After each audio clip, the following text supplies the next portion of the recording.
今天我们来讲青龙的故事，本期内容可能会颠覆你对青龙的认知，视频较长，敬请诸君耐心看到最后。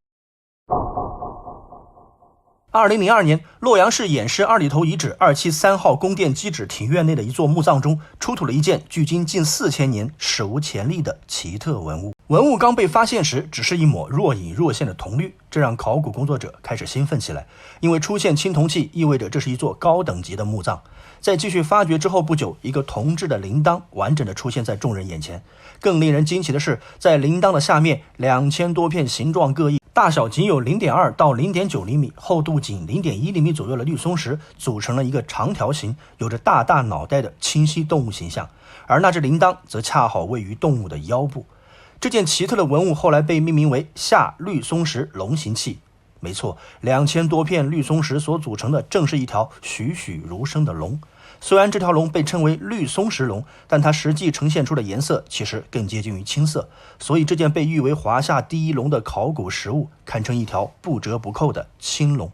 这条青龙长 64.5 厘米，中部最宽处4厘米，它体态修长，龙头硕大而尾巴卷曲，龙头呈扁圆形，眼睛为梭形，眼珠则是圆饼形的白玉，鼻梁由3节半圆形的青白玉柱构成，蒜头状的鼻端由绿松石雕刻而成，龙身弯曲有致，色彩斑斓，由绿松石片组成的菱形鳞片栩栩如生。那么问题就来了，近4000年前的先人们为什么要拼缀出如此复杂的龙形器物？那个大铃铛又代表了什么呢？这条绿松石龙出土时是放置在墓主人的骨架之上，与墓主身体存在小幅的倾斜。此外，从绿松石的拼缀并非平整，而是多有弯曲凹凸的整体状况来看，它们在最初并不是简单的摆放在墓主人身上，而是应该粘嵌在某种容易腐朽的材料上，比如丝麻布或者质地柔软的皮革。考古人员在现场发现的残留有机物可以较为有力地佐证这种推测。那么一种观点就认为，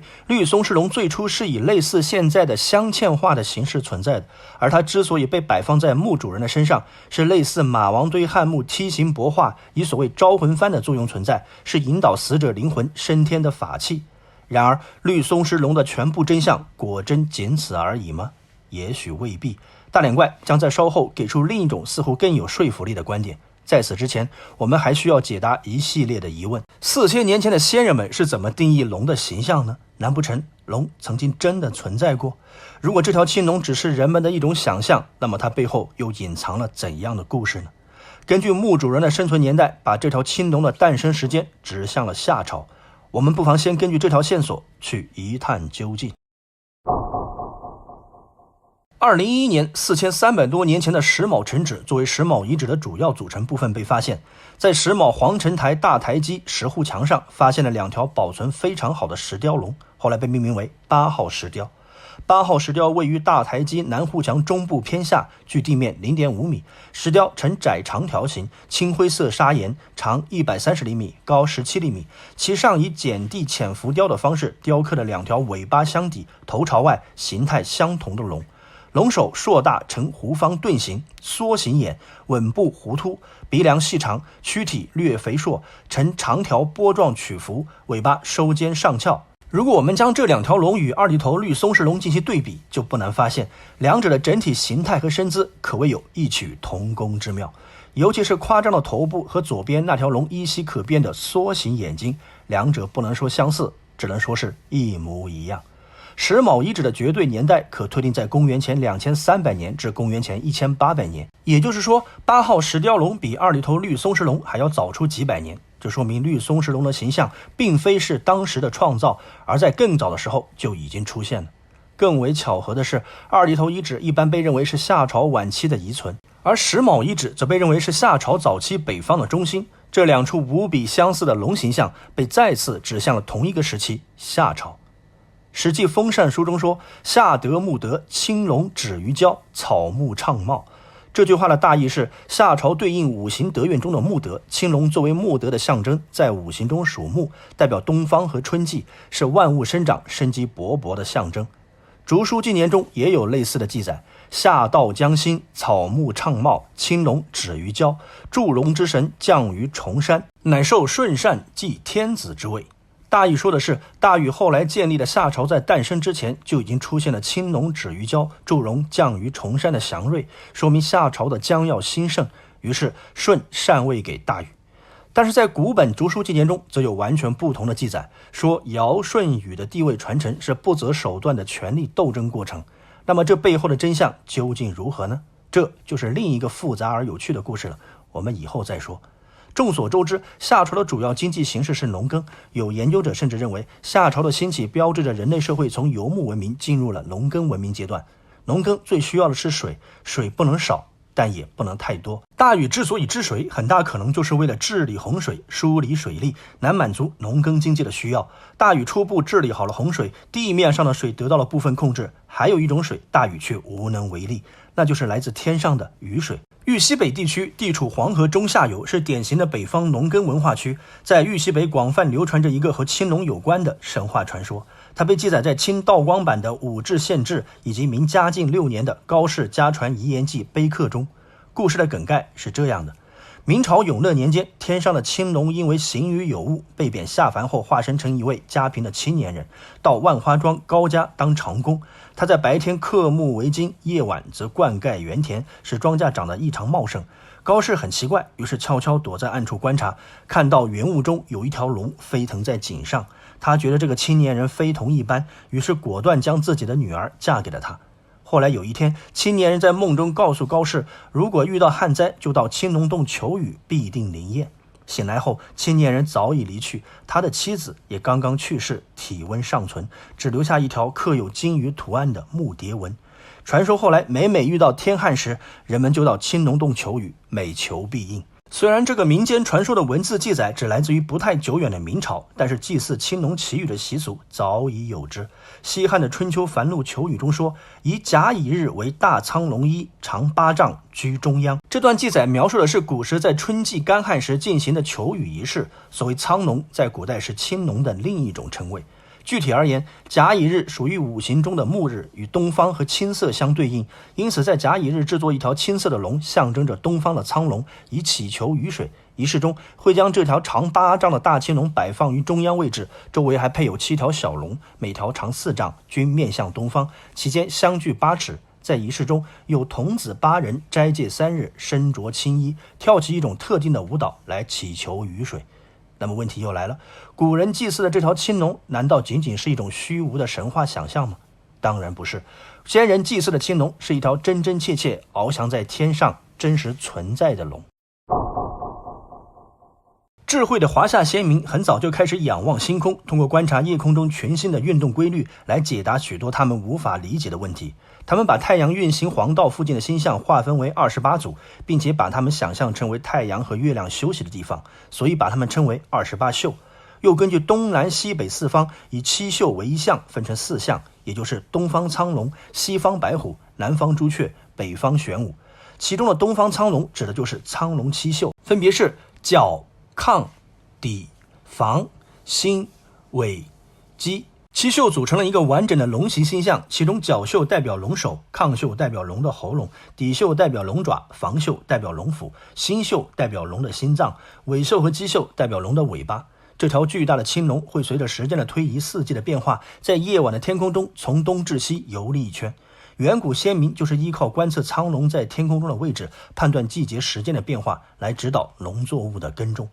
农历2月初，农耕即将开始的时候，苍龙7宿在东方夜空中开始慢慢上升。首先露出的是明亮的龙首角宿。夏天植物蓬勃生长，苍龙7宿高悬于南方的夜空。而到了秋天，庄稼丰收，苍龙7宿也开始在西方下落。冬天万物归藏，这条巨龙则会消失在夜空，隐匿在地平线以下。一般而言，苍龙7宿从出现到高悬夜空正中的这段时间，正是一年中雨水最为充沛的时期。在云南弥勒、开远、华宁一带的南盘江两岸，生活着彝族的一个支系阿哲。每逢农历的2月初2，阿哲彝族都要举行隆重的祭龙仪式，仪式由毕摩主持。2月初2当天，村民会在提前选定的龙树上拴上芦苇条，并在芦苇条上悬挂青色的松枝。龙树旁砌有一个石洞，石洞里摆放有仪式中最重要的物品，被称为石龙头。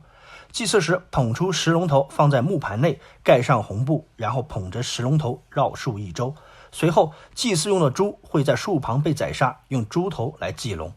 那么阿哲彝族为什么要在这一天祭龙呢？因为2月初2这天，苍龙七宿中象征龙头的角宿会出现在夜空中的地平线上，所以民间也称这天为龙抬头。祭龙仪式中有这样一段情节，扮演播种的人将种子撒下之后，扮演龙的人就会用树叶把水洒下四方，表示下雨。这时众人就会纷纷去争抢撒出的种子和雨水，接到的多少就预示当年粮食的丰收程度。由此可见，阿哲彝族的祭龙本质上也是一种祈雨仪式，祈祷掌管雨水的苍龙保佑风调雨顺，作物丰收。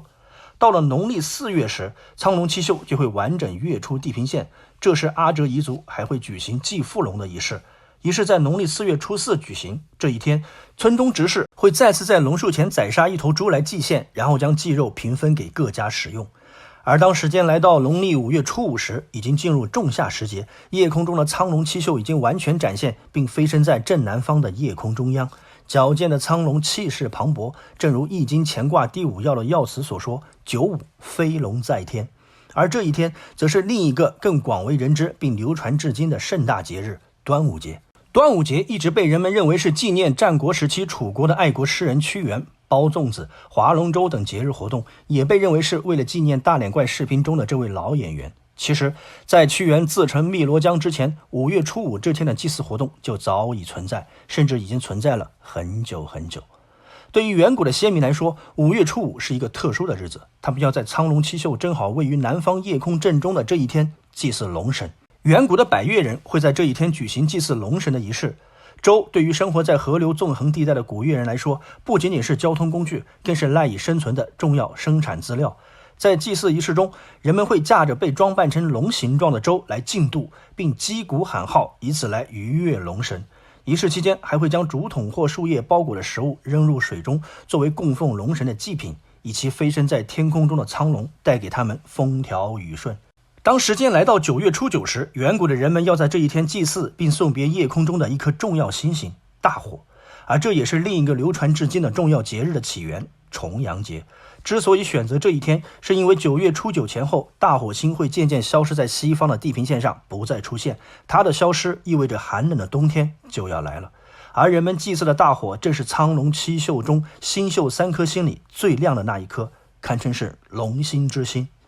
因为这颗龙星之星发出明亮的红光，它成了夏季夜空中最容易被远古先人们观测到的星星之一。它曾经长期被作为农耕和生活的计时根据。当人们观测到大火星在东方出现，就把这一天规定为黄淮流域春耕季节的开始。每年初春黄昏的东方地平线上，大火明亮的红色光芒向华夏祖先宣告春天的来临。农历9月初时，大火星的位置已经接近西方的地平线，在海拔低的地方已经观测不到，因此人们会在大火即将离开的最后几天，跟随祭司爬山登高，在夜晚举行隆重的送大火仪式，期盼大火来年初春再次回来。而这很可能就是9月初9登高习俗的远古由来。中国现存最早的一部记录龙事的历书《夏小镇》，据推测就产生于大禹治水后的夏朝，它保存了远古华夏的天文历法知识。夏小镇中说道：初昏大火中，9月内火。记载的分别是大火星在黄昏时分出现在中天位置，标志着夏季的到来，以及9月初时大火星的隐退。说到这里，我们会发现远古神话中传说的青龙其实一直都在陪伴着我们，只不过大部分人已经忘记了它的存在。接下来我们就要解答视频开头的疑问了，绿松狮龙的真相究竟是什么？绿松狮龙所在的墓主人是一位30至35岁之间的成年男性，头朝北，仰身直肢，面朝东。他的颈部缠绕着代表货币的贝壳串饰，头顶有3件白陶斗笠形器。从墓葬位置以及陪葬品来看，这个成年男性应该具有很高的地位。大脸怪认为这个人很可能就是夏朝的某一位大祭司，彝族的古文献中称他们毕摩，法铃则是毕摩身边的重要法器，彝语称为毕具。彝族有一种铃铛舞是流传至今的，在丧葬仪式中表演的舞蹈，铃铛就是其中最重要的道具。我们可以大胆猜测一下，绿松狮龙会不会就是远古的祭司将苍龙七宿具象化的产物，用来作为被祭祀的对象。在祭司死后，这件神圣的祭品就陪同他的主人一起被下葬，而青龙腰间的那颗铃铛会不会代表的就是那颗龙星之星大火星呢？ 1987年5月，濮阳市文物部门在配合中原化肥厂引黄供水时，在濮阳县城西南峪的西水坡发现了一处古文化遗址。随后的考古发掘中，发现了3组蚌壳柏塑图案，其中第一组位于45号墓内，墓主为一名男性，其骨架左右两侧分别用蚌壳精心柏塑成龙和虎的图案，其中的那条蚌塑龙姿态矫健，清晰可辨，而它恰恰就位于墓主人的正东侧。据考证，蚌塑龙虎属于仰韶文化时期，距今已经6000多年。虽然对蚌塑龙虎还存有不少的质疑，但如果它们确为仰韶文化的实物，那么说明至少在6000多年前，华夏的先人就已经对东方苍龙星宿和西方白虎星宿有清晰的认知，这更把青龙的起源时间提早了至少1000多年。喜欢上古神话故事的朋友们，可以关注我的上古神话那些事系列文章和视频。我是只说自己观点的大脸怪，谢谢您的观看，再见。